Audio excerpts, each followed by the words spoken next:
Assalamualaikum warahmatullahi wabarakatuh. Sebelum menyimak video ini, jika kalian cinta sejarah Nusantara, silahkan kalian support kami dengan cara subscribe dan klik tanda loncengnya. Telah dikisahkan di akhir episode terdahulu, bahwa pasukan kerajaan Gowa berusaha mengejar pelarian Latenritata sehingga pertempuran sengit pun tak terelakkan. Pada pelarian ini, Latenritata dibantu oleh Tobala Arum Tanetriawang, Peta Padat Adepitue, untuk bertindak sebagai jenang atau gubernur, yang melaksanakan pemerintahan di Bone, yang ditunjuk oleh Karaeng Sumana Jenang Bone sebelumnya, atas persetujuan Sultan Malikus Said Sombaya Gowa 15, ayahanda dari Sultan Hasanuddin.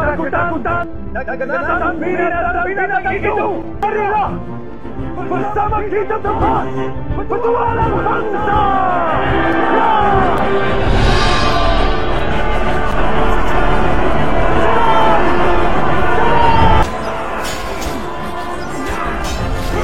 Pada pertempuran ini, Tobala Arum Tanetriawang, Peta Pakaninyarengnya pun gugur di medan laga. Pasukan Gowa memang terkenal sangat tangguh, hingga Latenritata Arum Palaka dan pengikutnya pun terdesak.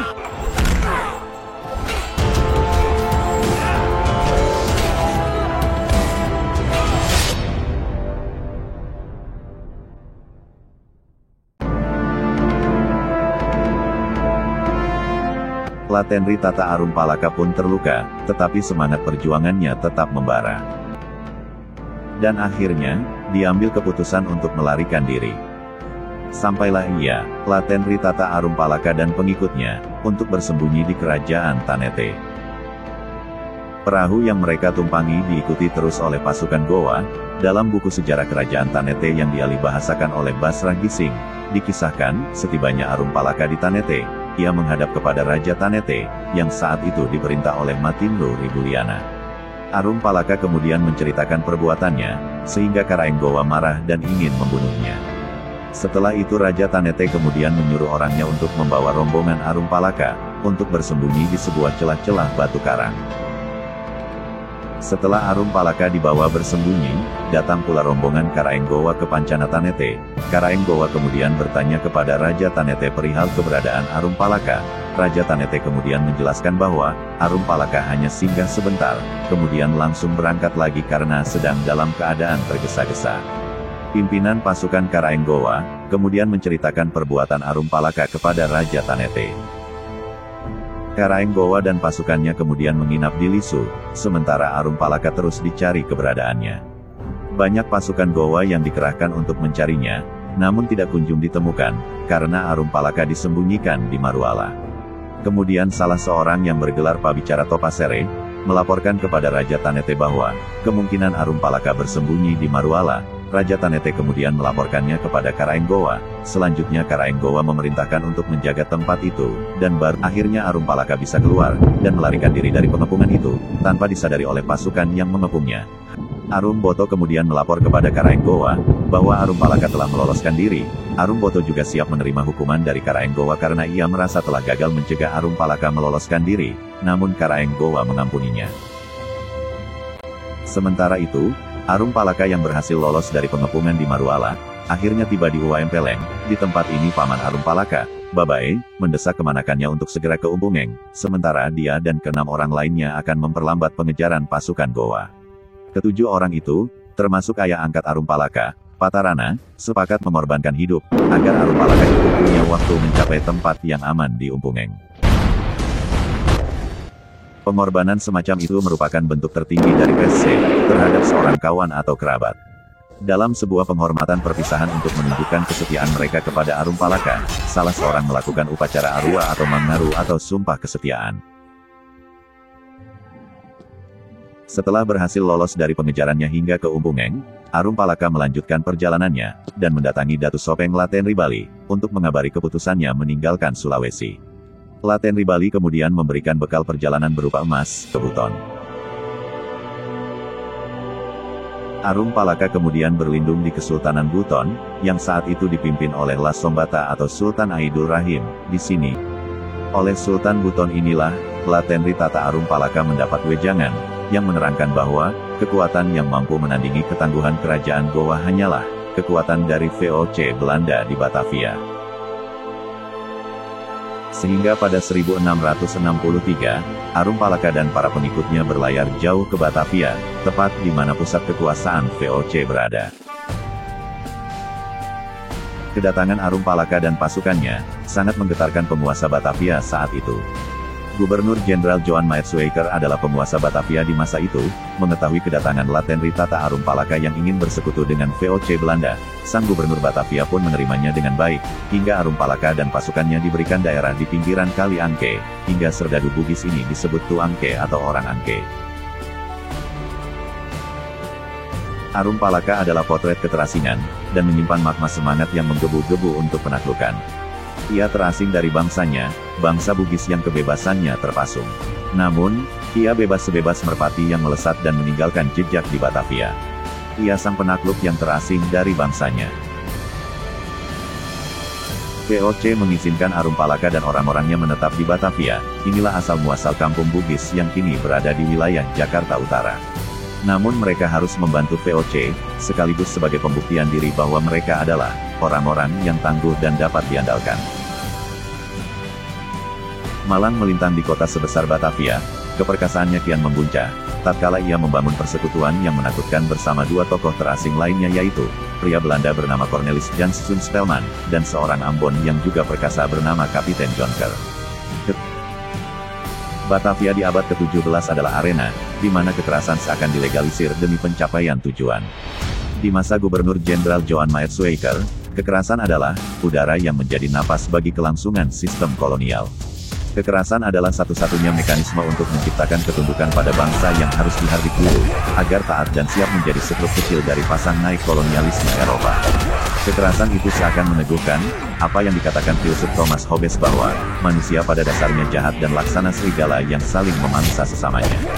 Pada titik inilah Arum Palaka menjadi seorang perkasa bagi sesamanya.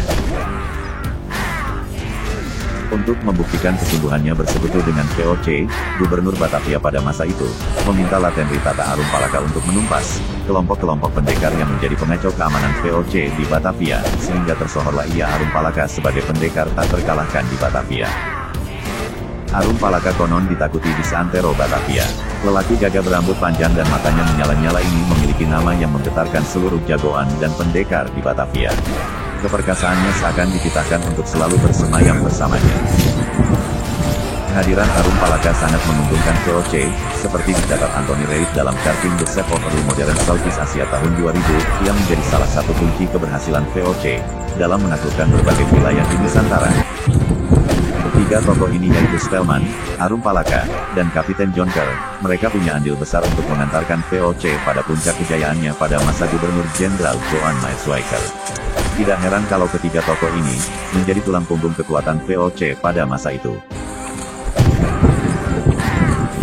Maetsuyker tidak berani menolak permintaan ketiganya, sebab mereka punya bala tentara yang besar. Di luar ketiganya, ia hanya mengandalkan serdadu bayaran multibangsa, dengan loyalitas yang rendah.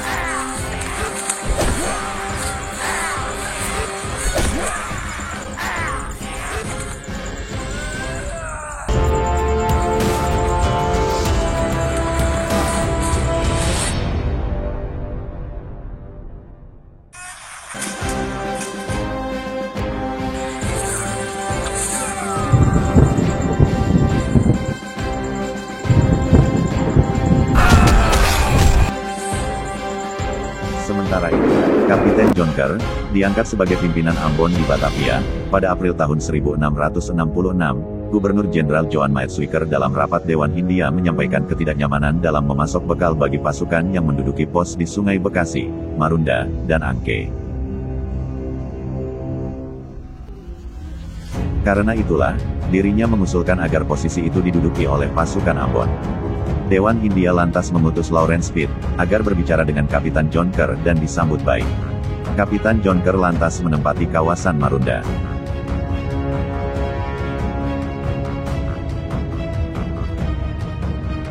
Karir Arum Palaka dan Kapitan Jonker, sebagai tentara bayaran melesat bak anak panah. Dalam setiap operasi militer, pasukannya selalu menjadi andalan VOC. Termasuk saat harus menghadapi perlawanan orang-orang Minangkabau di PAU.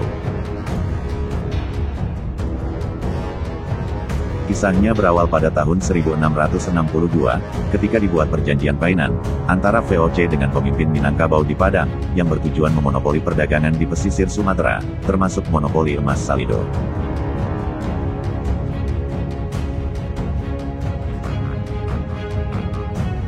Namun VOC melanggar perjanjian tersebut, sehingga rakyat Minangkabau marah, karena dengan perjanjian tersebut dilanggar, membuat rakyat Minang sangat-sangat dirugikan.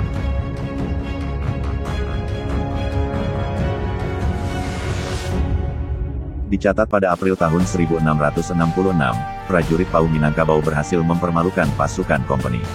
Mereka yang datang dari Batavia untuk menindas dan menjajah, malah harus lari tunggang langgang.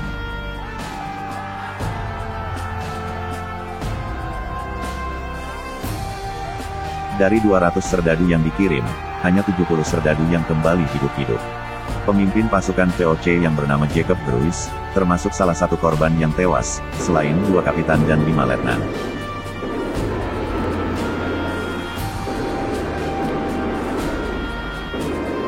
Akhirnya Arum Palaka dan pasukannya dilibatkan dalam perang di Minangkabau.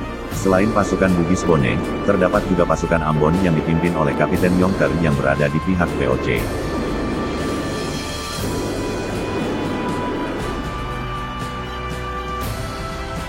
Bala bantuan dari Batavia ini terdiri dari pasukan Tangguh, pasukan Bugis dan Ambon ini, tersohor sebagai pasukan yang tak terkalahkan, apalagi dipimpin oleh 3 orang jagoan dari Batavia, yang nama mereka dikagumi pada masanya. Kapal-kapal mereka beradu meriam di lautan, hingga berlanjut sampai beradu serangan di daratan. Pasukan Minangkabau pun terdesak, tak kuasa menahan gempuran pasukan gabungan dari Batavia ini.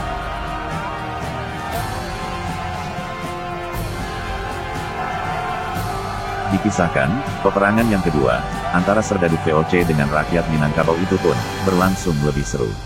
Korban jatuh dari kedua belah pihak.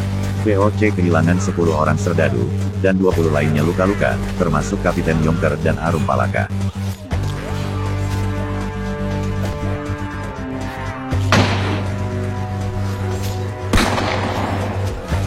Singkat cerita, Ulakan Pariaman dapat diduduki pada tanggal 28 September tahun 1666. Gubernur Jenderal pun bersuka cita. Dirinya lantas mengganjar Arum Palaka menjadi Raja Ulakan versi Belanda. Sedangkan Kapitan Jonker diangkat sebagai Panglima Kompeni wilayah Pariaman.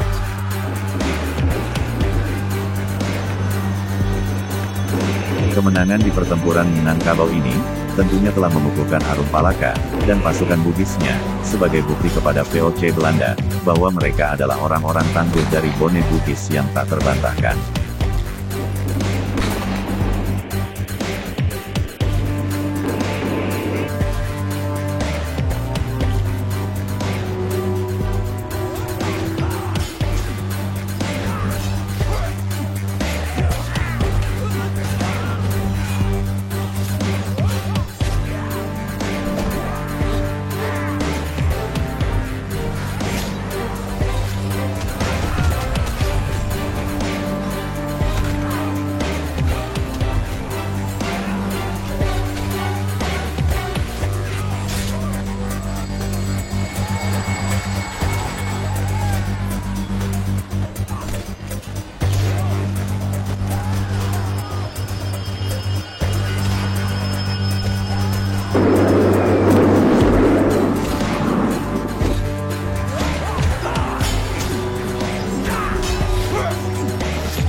Demikianlah, uraian sejarah Sultan Hasanuddin dan Arum Palaka pada episode kali ini.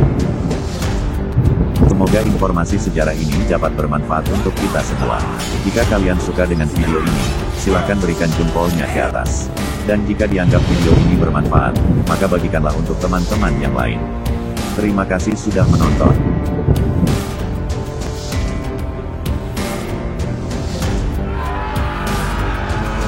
Kawalan Dewan Regara dan Kabau terdiri dari pasukan terlanjut sampai pasukan di dalam pasukan pasukan sebagai pasukan yang berkelanggaan bahwa mereka juga pindah dari Pangkalan dari Batavia. Kapal-kapal mereka berada yang melayang di pertempuran berangkat salah bantuan dari Batavia terdiri dari pasukan pasukan sebagai bukti kepada pasukan sebagai pasukan mereka adalah orang-orang kapal mereka berada di awal jalan dari Batavia sampai beramal mereka daratan pada pasukan Minangkabau pun